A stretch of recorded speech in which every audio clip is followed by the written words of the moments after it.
అయినా అభివృద్ధి చెందాలి,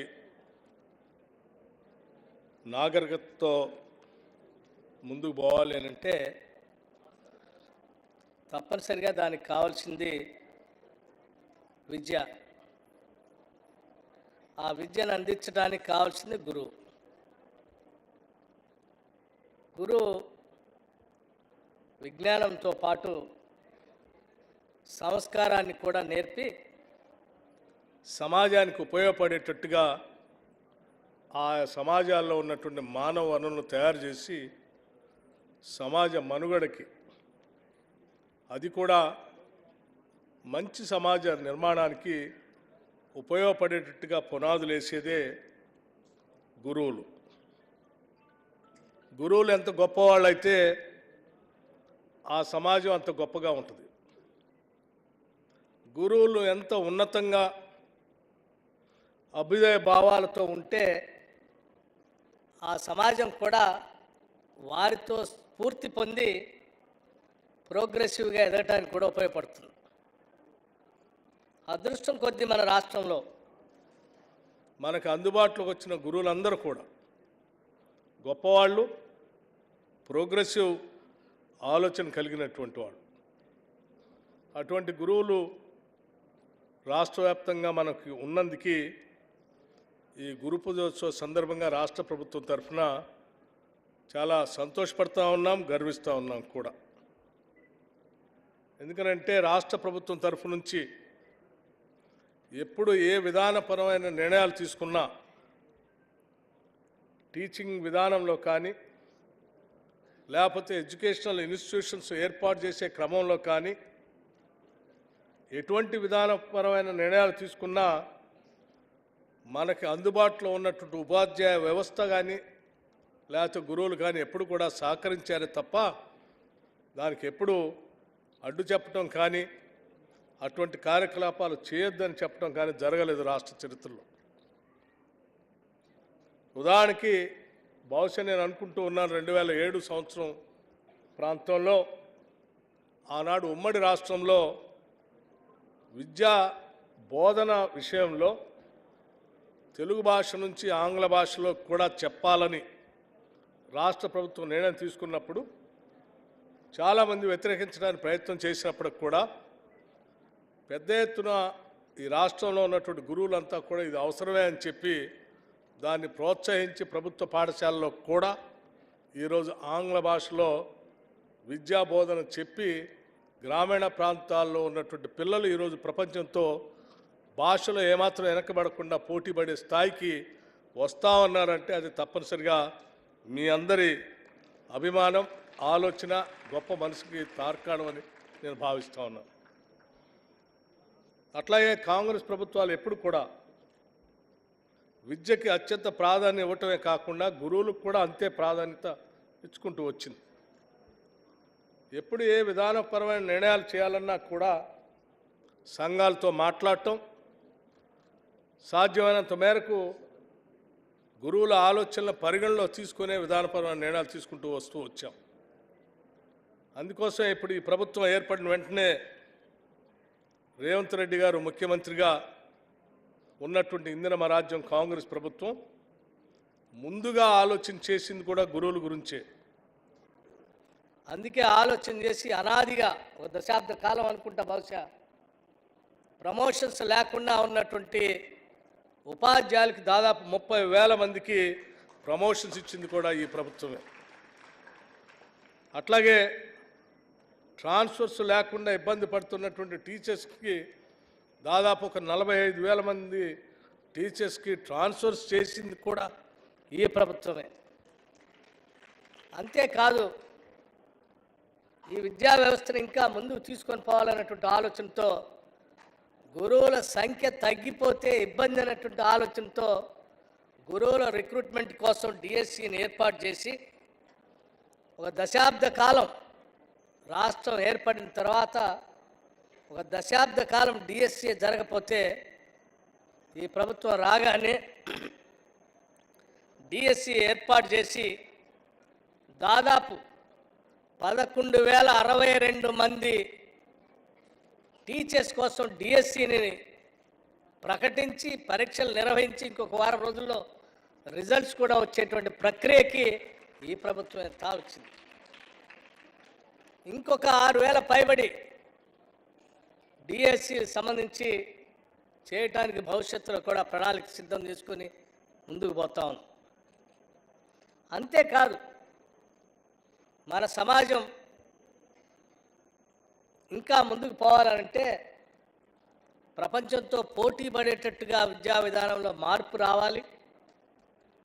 కావలసినటువంటి ఫెసిలిటీస్ కూడా మనం అందించాలన్నటువంటి ఆలోచనతోనే యావత్ రాష్ట్ర మంత్రిమండలి మొత్తం ఆలోచన చేసి ఈరోజు ఒక విధానపరమైనటువంటి నిర్ణయాన్ని తీసుకొని ఆ పాఠశాలకు సంబంధించినటువంటి అక్కడ వసతులు కల్పించడం కోసం అమ్మ ఆదర్శ పాఠశాలని ఏర్పాటు చేసి మహిళా సంఘాలకు బాధ్యతలు అప్పచెప్పి దాదాపు 667 కోట్ల రూపాయలని ఈ పాఠశాల కోసం వెచ్చించే కార్యక్రమాన్ని కూడా చేపడుతున్నాం.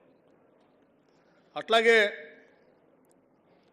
ఈనాటి వరకు కూడా ఆ ప్రభుత్వ పాఠశాలలో ఆ పాఠశాల పారిశుద్ధ్యానికి సంబంధించి ఎటువంటి స్వీపర్స్ని నియమించడం కానీ లేకపోతే వాళ్ళకు సంబంధించినటువంటి జీతభత్యాలు ఇచ్చే ప్రక్రియ లేకుండా ఉండటం వల్ల పాఠాలు చెప్పేటువంటి గురువులే ఆ పాఠశాలను ఊడ్చుకోవాల్సిన పరిస్థితులు కూడా గమనించి ఈ ప్రభుత్వం దాదాపు 136 కోట్ల రూపాయలతో శానిటేషన్ వర్క్స్ని ఈ ప్రభుత్వ పాఠశాలన్నిటికీ ఇవ్వాలని చెప్పి నిధులు కేటాయించి ఈ సంవత్సరమే ఈ ఫైనాన్షియల్ ఇయర్లోనే నిర్ణయం తీసుకొని డబ్బులు రిలీజ్ చేయటం కూడా జరిగింది. అంటే విద్యా వ్యాప్తి పైన అట్లాగే గురువుల బాధ్యత పైన కూడా ఈ ప్రభుత్వం ప్రత్యేక దృష్టి పెట్టి ముందుకు పోతా ఉంది. స్నేహితులందరికీ నేను ఒకటే విజ్ఞప్తి చేస్తూ ఉన్నాను. ఈ రాష్ట్రం ఈ సమాజం మనది. ఈ సమాజ మనుగడకు కానీ పునాదులు వేయాల్సింది కానీ కేవలం గురువులు మాత్రమే. అది కేవలం విద్యతో ఒక్కటే కాదు, విద్యతో పాటు ఈ సమాజంలో ఉండాల్సినటువంటి ఒక విధానపరమైన నిర్ణయాలు, మంచి అలవాట్లని, సంస్కారాన్ని, విద్యాబుద్ధులతో పాటు వీటన్నిటిని నేర్పి మనం సమాజంలోకి పంపించగలిగితే ఈ సమాజంలో ఉన్నటువంటి అనేక రుగ్మతల్ని, అడ్డంకులను కూడా ఎదుర్కొని మనం నేర్పి పంపించినటువంటి మానవ వనరులు ఈ సమాజానికి పెద్ద ఎత్తున తోడ్పడతాయి. కాబట్టి ఈ గురువులందరికీ కూడా నేను విజ్ఞప్తి చేస్తూ ఉన్నాను. ఇంతకాలం మీరు ఎలా చేసుకుంటూ వచ్చారో భవిష్యత్తులో కూడా అదే స్థాయిలో అదే రీతిలో చేయాలని చెప్పి మీరు చేస్తారని, ఆ చేయడం కోసం ఈ రాష్ట్ర ప్రభుత్వం కట్టుబడి ఉందని ప్రత్యేకంగా ఈ రాష్ట్ర ముఖ్యమంత్రి రేవంత్ రెడ్డి గారు వారు అనివార్య కారణాల వల్ల ఈ రాష్ట్రంలో వరదలు, రకరకాల ఇబ్బందులు ఏర్పడటం వల్ల వాటికి సంబంధించినటువంటి పర్యవేక్షణ కార్యక్రమంలో ఉండటం వల్ల నాకు ప్రత్యేకంగా చెప్పి మరి నాకు పొన్నం ప్రభాకర్ గారికి చెప్పి మరి పంపించారు మీ అందరికీ విజ్ఞప్తి చేయమని. నేను మీ అందరికీ ఒక మాట ఇస్తా ఉన్నాను. ఈ రాష్ట్ర ప్రభుత్వం నుంచి ఎప్పుడు ఏ సమస్య వచ్చినా గురువులు సంబంధించి ఆ సమస్యలు పరిష్కరించడానికి, చర్చించడానికి ఈ రాష్ట్ర ప్రభుత్వం సిద్ధంగా ఉంది. మీ ఆలోచనలు తీసుకొని ముందుకు పోవటానికి కూడా సిద్ధంగా ఉన్నాం. అట్లాగే ఈ రాష్ట్ర ప్రభుత్వం ఈ సమాజ నిర్మాణంలో ఈ మానవులని ప్రపంచవ్యాప్తంగా పోటీ పడేటట్టు చేసేటట్టు ప్రక్రియలో మేము కొన్ని విధానపరమైన నిర్ణయాలు తీసుకుంటున్నాం. వాటికి కూడా మీ అందరూ సహకరించవలసిందిగా కూడా విజ్ఞప్తి చేస్తూ ఉన్నాం. ఉదాహరణకి మనం చూస్తూ ఉన్నాం, ఈరోజు యూనివర్సిటీస్లో చెప్పే సిలబస్కి పారిశ్రామికీకరణ జరుగుతున్నటువంటి గ్లోబలైజేషన్లో పనికొచ్చేటువంటి ఇండస్ట్రీకి పొంతనే లేకుండా పోతా ఉంది. పరిశ్రమలో పనికొచ్చేటువంటి అవసరాలకి మన యూనివర్సిటీలో చెప్పేటువంటి సిలబస్ సక్రమంగా అందుబాటులో లేపబట్టి ఆ పరిశ్రమల పనికొచ్చేటువంటి మానవ వనరులు అందుబాటులో లేక పరిశ్రమలు కూడా ఒక వెనకడుగు వేస్తూ ఉన్నాయి. అటువంటి పరిశ్రమలకు పనికొచ్చేటువంటి విద్యాబుద్ధులతో కూడినటువంటి సిలబస్ని తయారు చేసి ఆ స్కిల్స్ అన్నీ నేర్పించడానికి రాష్ట్ర ప్రభుత్వం ప్రతిష్టాత్మకంగా తీసుకొని ఒక స్కిల్ యూనివర్సిటీని ఈరోజు రాష్ట్రంలో ప్రారంభించిందని చెప్పడానికి కూడా నేను రాష్ట్ర ప్రభుత్వం తరఫున సంతోషిస్తున్నాను, గర్విస్తూ ఉన్నాను కూడా. దీంట్లో సర్టిఫికేట్ కోర్సుతో పాటు డిగ్రీ కోర్సుతో పాటు ఆయా సిలబస్ని నిర్ణయించేటువంటి కార్యక్రమాన్ని కూడా ఇటు రాష్ట్ర ప్రభుత్వంతో పాటు పారిశ్రామికవేత్తలతో కూడినటువంటి ఒక సమన్వయ సంఘాన్ని బాధ్యతను కూడా వాళ్ళకి అందులో ఒప్పజెప్పి ఆ సిలబస్ని అక్కడ ఇంక్లూడ్ చేసి ఆ సిలబస్ ద్వారా పాఠాలు నేర్పించిన తర్వాత నేరుగా వాళ్ళందరినీ రిక్రూట్మెంట్ చేసుకునే విధంగా ఈ స్కిల్ యూనివర్సిటీని తయారు చేస్తూ ఉన్నాం. అట్లాగే రాష్ట్ర వ్యాప్తంగా ఇప్పటికి ఉన్నటువంటి 63 ఐటీఐ సెంటర్స్ని పాత రోజుల్లో అప్పుడు పనికొచ్చేటువంటి విధంగా ఉన్నటువంటి మిషనరీతో కూడుకున్నటువంటి ఆ ఐటీఐ సెంటర్లు ప్రస్తుత ఇండస్ట్రీకి పనికి రాకపోవటం వల్ల మూలబడినటువంటి ఐటీఐలన్నింటినీ కూడా తిరిగి అడ్వాన్స్డ్ టెక్నాలజీ సెంటర్స్గా ఈరోజు పరిశ్రమలో పనికొచ్చేటువంటి మిషనరీస్ మొత్తాన్ని అక్కడ పెట్టి ఆ మిషనరీ ద్వారా ట్రైనింగ్ ఇచ్చి వాళ్ళందరినీ కూడా మళ్ళీ ఇండస్ట్రీకి ఉద్యోగ అవకాశాలు కల్పించేటట్టుగా 63 ఐటీఐ సెంటర్స్ని అడ్వాన్స్ టెక్నాలజీ సెంటర్స్గా ఈ రాష్ట్ర ప్రభుత్వం నిర్ణయం చేసి ముందుకు పోతా ఉంది. అట్లాగే 10 సంవత్సరాలు నాకు తెలిసి ఈ తెలంగాణ రాష్ట్ర ఉద్యమానికి ఊపిరి పోసినటువంటి ఉస్మానియా యూనివర్సిటీ లాంటి యూనివర్సిటీస్ కానీ మిగతా యూనివర్సిటీస్ కానీ అక్కడ ఉన్నటువంటి గురువుల్ని లేకపోతే వైస్ ఛాన్సలర్స్ని లేకపోతే అక్కడ చదువుకున్నటువంటి విద్యార్థులకు ఎప్పుడు కూడా జీతాలు తప్ప ఆ వ్యవస్థలో బాగుపడటానికి రూపాయి కూడా ఇవ్వకుండా 10 సంవత్సరాలు వదిలేసినటువంటి పరిస్థితి కూడా మీరు చూశారు. ఈ సంవత్సరం కేవలం అంటే ఎస్టాబ్లిష్మెంట్ కాకుండా కేవలం క్యాపిటల్ ఎక్స్పెండిచర్ కోసం అంటే ఇన్ఫ్రాస్ట్రక్చర్ కట్టడం కోసం యూనివర్సిటీకి ప్రత్యేకంగా 300 కోట్ల రూపాయలు ఈ సంవత్సరం బడ్జెట్లో కేటాయించి అందులో ఉస్మానియా యూనివర్సిటీస్కి 100 కోట్లు కూడా కేటాయించాం. అట్లాగే మిత్రులారా మీ అందరికి కూడా నేను ఇక్కడ ఉన్నటువంటి గురా వెంకటేశం గారు ఎడ్యుకేషన్ ప్రిన్సిపల్ సెక్రటరీగా అనేక సందర్భాల్లో మేము రివ్యూ చేసినప్పుడు నేను పొన్నం ప్రభాకర్ గారు లేకపోతే ముఖ్యమంత్రి గారు లేకపోతే ఇతర మంత్రిమండళ్ళు రివ్యూ చేసినప్పుడల్లా ఎడ్యుకేషన్ సంబంధించినటువంటి విద్యా వ్యవస్థలో విద్యుత్ శక్తి సంబంధించినటువంటి సమస్య అత్యంత ఇబ్బంది పడతా ఉంది. కొన్ని చోట్ల బిల్లులు కట్టలేకపోతున్నాం, డిస్కనెక్ట్ చేస్తూ ఉన్నారు, డ్రింకింగ్ వాటర్ ఉండకుండా పోతూ ఉంది, లేకపోతే రన్నింగ్ వాటర్ లేకుండా పోతూ ఉంది.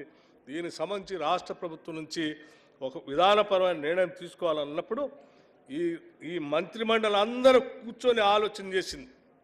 అసలు మన బిడ్డలనే కదా మనం చదివిచ్చేది, ఆ చదివిచ్చే సెంటర్స్లో కరెంటు సంబంధించిన వాళ్ళు బిల్లులు కట్టలేనటువంటి పరిస్థితిలో ఉంటే అది రాష్ట్ర ప్రభుత్వమే భరించి బిల్లులు కడదాం, దానికి కావాల్సిన నిర్ణయం తీసుకుందాం అని చెప్పి ప్రత్యేకంగా నిర్ణయం తీసుకొని ఈరోజు ఇక్కడికి వచ్చేటప్పుడే ఈరోజే ఒక జీవోని కూడా ఇష్యూ చేసి ఇక్కడ విద్యుత్ శాఖ మంత్రిగా జీవోని కూడా ఇష్యూ చేసి తీసుకొని వచ్చాను నేను. దీనికి సంబంధించిన GO government after careful examination have decided to provide free power supply to the government educational institutions in the Telangana state to impart quality education. ఈ రాష్ట్రంలో ఉన్నటువంటి ప్రభుత్వ విద్యా సంస్థలన్నిటికి కూడా అన్ని వ్యవస్థల ఇన్స్టిట్యూషన్స్కి ఈరోజు ఫ్రీగా ఉచితంగా కరెంట్ ఇచ్చేటువంటి కార్యక్రమాన్ని అనౌన్స్ చేశాం.